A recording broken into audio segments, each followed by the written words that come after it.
Welcome to Love and Marriage DC Reunion Part 1. And I know it's been a long time since I did a review on Love and Marriage DC, but I've been watching the whole series. I was just never doing a video.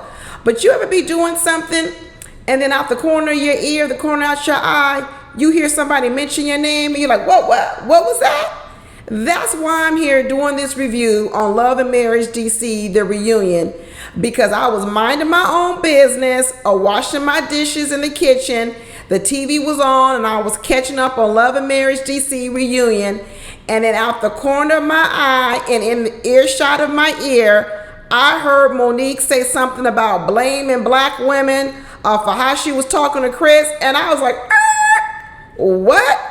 I had to rewind the television to see if I heard is what I really heard. And then I had to hop on here and talk about it, because I'm going to have to defend myself as a black woman, because she can't just make no statement like that and I don't have nothing to say about it. First of all, if any of you guys have been watching the series, I even did a couple of videos. I didn't do one, but we were all confused with what was going on with Monique. Some people called her disrespectful. Some people said she was complaining a lot. Some people said she was trying to make Chris bad.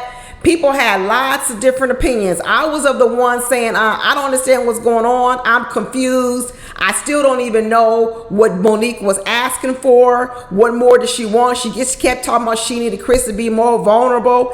And even after this episode, I'm even more confused by that too. I'll tell you why. And so I was confused. And so I was saying, she sure is doing a lot of complaining, but not of explaining, because she was complaining every episode. But to this day, I still don't know what she wanted from Chris to be more vulnerable. Did she want some stories from his childhood? I'm still confused. So for her to get on here now and start blaming black women for the way we felt by the way she was talking to Chris, then I'm going to have something to say about that. First of all, if Monique had a disagreement with the way that anyone perceived her or interpreted the situation, she should have taken that time to maybe explain herself better. Chris could have explained himself better. Maybe they could have added more enlightenment to the situation or anything like that. She also could have taken this time to say she learned something, so that although she might have appeared like that on the show, she learned something from the season. And that's actually what Chris do. Kudos to Chris. What Chris did was he looked at the episodes, he saw them back, and he said he learned something. He saw some things about himself that he could change. He didn't use his time on stage on national TV to start blaming everybody else for what he was doing. But what did Monique do? Did she come away and say she learned something? No, she spent her time blaming it on editing, saying she was edited wrong. And then she blamed it on black women, saying black women aren't protecting other black women and that we on the sides of black men. Basically, that's what she said. She said that black women have a habit of criticizing other black women when those black women are asking things from men, and that black women basically protect black men to be mediocre and everything else. That's what she's saying. She's saying in her situation, black women rallied around Chris, protecting Chris, let her hang out to dry, and that we were criticizing black women as opposed to supporting black women. That's really what she's talking about. She said that in those spaces, when black women are asking things of black women, the black men are protected. By whom? I guess the black women. Well, I thought the black women were the ones asking. Yeah, they're the ones asking. So we're the ones asking, but we're also the ones protecting the black man. That doesn't even make any sense. And then she says the only time black women,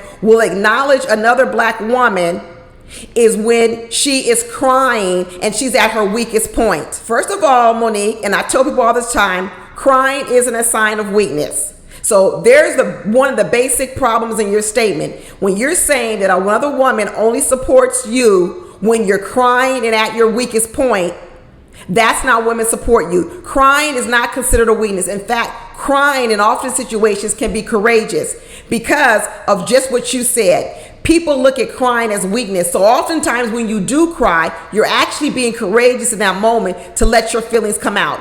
Do you know what the lowest level of emotion is, Monique? It's actually anger. Anger is a low level emotion. So when I see someone angry and I see someone crying, I'm gonna tell you what, the person being angry, they're at a lower level than the person crying. I'm sorry you didn't know that, Monique, but that's the truth. So if a black woman is coming to your support when you're crying, she's not coming to you at your lowest point.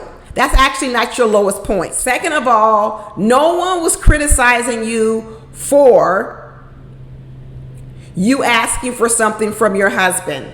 That's not why people were criticizing you, or even people like me who were confused. That's not the reason why I even did a video about it. It wasn't to say, oh, you don't have the right to ask your husband for something. And this whole idea that this problem with men being emotional is just germane to men who are breadwinners and rich, that's not true. What are you trying to say? That rich men go to a school and or poor men go to a school and learn how to become emotionally vulnerable, but rich men don't go to that same school? Not being emotionally vulnerable is a problem with all men, not just black men, all men. And it's not just a problem with black women. It's a problem with all women when it relates to men. So stop trying to make this a black problem. It's a problem with men and women, period. I can't stand when people take universal problems and they put it all in the back of black people. First of all, this ain't a problem with just black people. It's a problem with people, period, men and women. And second of all, you guys actually got to the very thing. Here's the problem with Monique. On one hand, she says she wants Chris to be emotionally vulnerable, and but the other hand, she says crying is weakness. So you want your man to be more emotionally vulnerable, and talk about things that hurt him and make him feel a kind of way. Well, what if he starts to cry, Monique? Then are you going to call him weak? No, because you just said that when women open up and they cry, that's their weakest moment. So now if your man starts opening up and talking to you, then he's going to think you think he's weak. There's the problem. You can't ask something of someone when you've just told the audience that thing you're asking for is a sign of weakness. That's not going to make him want to open up to you. So maybe you ought to think about why your man doesn't open up to you. So that's another problem. People always want to blame other people for their situations. Maybe your man doesn't open up to you because you are not a safe space. Maybe he thinks you will think that he's weak. Maybe he thinks you will twist his words. Maybe he thinks you will use it against him, and so therefore he won't open up to you. Maybe that's the problem. Maybe the problem isn't black women saying you were too hard on him, or saying that your tone was wrong or your delivery was wrong. Maybe the problem is that you're not trustworthy with your husband's feelings, and that's why he won't open up to you. You ever thought about that? There was a whole segment with DJ Quick chiming in because this was a problem in their marriage too, so it's just not Monique, saying that DJ Quick has said he's not emotionally vulnerable with Ashley. There you go, another marriage, same issue. It's very, very common, right? DJ Quick went on to explain that a lot of times it's because men are brought up to say that they can't cry. They're brought up to learn that crying is a sign of weakness. The very thing Monique just said. Monique just said, why do black women only help other black women when they're at their weakest moment, which is crying? So she just labeled crying as weakness too. So she's perpetuating the very thing that keeps men from opening up. She's labeling crying as weakness. And as long as you keep labeling crying as weakness, I guarantee you, your man ain't gonna cry in front of you. And more than likely, he's not gonna wanna talk about subjects or situations that might possibly make him cry. It's like trying to get a person to learn how to swim, and they say, well, I don't wanna jump in the pool because I might drown. And you trying to convince them to jump in the pool. And then you say, well, if you don't jump in this pool, I'm gonna get out the pool and pull you in and drown you. Huh? What? So you're going to actually do the very thing that I'm afraid of? So when you say crying is a weakness for a woman, it must be a weakness for a man too, Monique. So why would a man want to talk to you about things that he might cry over and make himself weak in your eyes? Then he'd be weak in your eyes, right? This is the hypocrisy of it. What I've seen with Monique in this season, and actually I saw a glimpse of it when she was on Potomac, is Monique has an inability to say that when she's wrong. Instead of retreating, instead of saying, you know what, I was wrong in that situation, I should have done something differently, she doubles down on whatever she did and she sticks to her guns, because I guess in her eyes that makes her a strong person. Let me tell you about being a strong person out here in this world. That's a bunch of bull crap that people have fed, especially have fed a lot of black women. They have fed it to women in general, but they definitely have fed it to black women, that somehow being strong in every situation is going to get you something more. It doesn't. It doesn't. It gets you to the head of the picket line. Okay, if you want to lead the charge screaming and yell about everything that's going wrong in the world, get to the head of the picket line. I am so tired of them praising women for strength in their anger state, but when they cry, they do what Monique said and say it's our weakest moment. Absolutely not. I'm not accepting that. I'm not accepting that when I cry and I'm asking for help, I'm weak. But when I'm standing up and being and saying what I feel and what I think, I'm being strong. No, I can be strong when I'm crying, and sometimes if I'm yelling, I'm actually showing weakness. So I'm not gonna accept what Monique said about black women. We're responsible for how we looked at Monique when she was talking to Chris. I'm not accepting that at all. I don't have nothing to do with how you interacted and talked to your husband. Nothing at all. Monique's pride is too big. She really needs to learn how to admit fault. Even in this episode, it was Chris who had to admit that there were some things that he did wrong. He wants to do better.